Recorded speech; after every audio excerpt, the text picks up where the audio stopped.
Okay, guys, thank you for watching. So, unfortunately, I did fail the second phase of the E8 funding. So, for those who don't know, E8 is a proprietary firm similar to FTMO or MyForex Funds.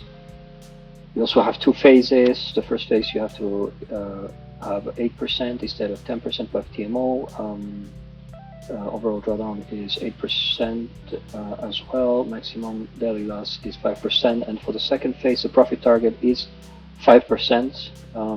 And you have 60 days to achieve that. So here you can see the different challenges. So I purchased the 250,000 one, and the cost was actually $900. If you Google online, you will find a 10% discount. So I find EA to be great. Actually, the dashboard, as you will see, it's really nice to look at. My only issue with E8 is that I also like to trade Bitcoin, and the commissions for Bitcoin are very big. So if you open one lot size with Bitcoin, it's gonna cost you $40. So unless you're swing trading, or it's not gonna work. And I'm usually more of a scalper. So that's with E8. So going back to the phase 2, which I failed, as you can see, I was doing well in the beginning, and unfortunately, I will explain what happened here. But it just completely went down, and it was actually in a matter of a few days that I basically failed the account. So before explaining what happened, I'll just quickly go to the first phase. As you can see here, it went very well. As I explained in one of these short videos that I did use an expert advisor for this one, and I think I did get quite lucky, and I'll explain why. And I'll explain why. But as you can see, average win was 296, average loss 253, win ratio 88, and the risk reward was very big, 8.36. So actually very great, very nice. So it was mostly the I would say almost 90% expert advisor. I actually did not expect it to do as well as it did. Here, the minimum trading day, so you had 1 day, and it actually made it in 6 days. Daily loss and initial deposit loss, for some reason it's 0, but I really don't know why. Profit target, 20K was a profit target, right?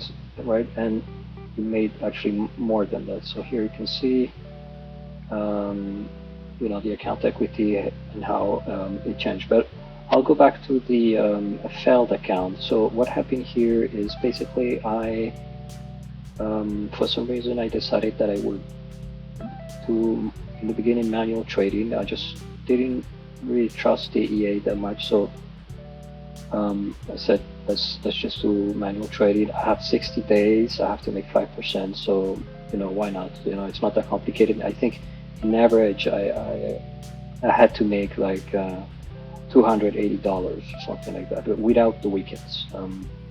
So then I was doing well until here. This week, as some of you may know, the Federal Reserve Bank and also the bank in the UK, they announced a mini budget or something. I think it was called like that. So anyhow, that really impacted the currency GBP, and I actually was caught in a trade on a buy, and the coin the currency crashed. Basically, it was historical crash. It never happened in 30 years. I'm not saying it's not my fault. It is my fault, because I should have closed the position and managed the trade. But I have to say, at this point, I was kind of pissed a bit, because it kind of took me a few days to get to the 2000 and something, and then it just happened so quickly that I kind of didn't have a lot of time to react.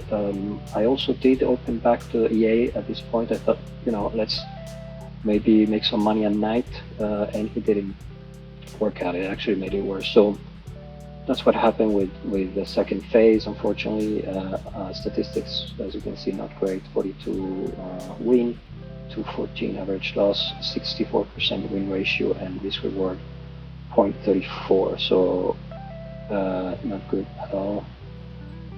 And here, as you can see, failed. So it's happened on the 25th day. The max loss was 12,290, so less than the maximum. However, here the initial deposit loss was more, so to 20,981. Yeah, so not great, actually terrible. As you can see here, the trades. At the end I just had to close so many trades to see what GBP USD was quite bad. The lots were not that big, but they started to get bigger also with using the expert advisor in parallel, just make the position everything worse. Here most of the loss was made with buys, of course. GBP here the biggest loss by far. Trading volume GBP USD and dollar USD. The dollar USD actually almost 2 days before blew the account, and then it somehow managed to recover a bit, and I was able to get out of that trade with gold. But ultimately, sterling GBP kind of made it impossible. So completely my fault and all that. I'm not saying the market did this to me and anything like that. It's completely my fault. I'm still a year and a half into this, or I don't have that much experience, I have to say, to control that, which is why I think the next one I will try to do a combination of both the expert advisor and manual trading, but I will use the expert advisor with smaller lot sizes. Okay, so that's basically it for the video. So thank you for watching.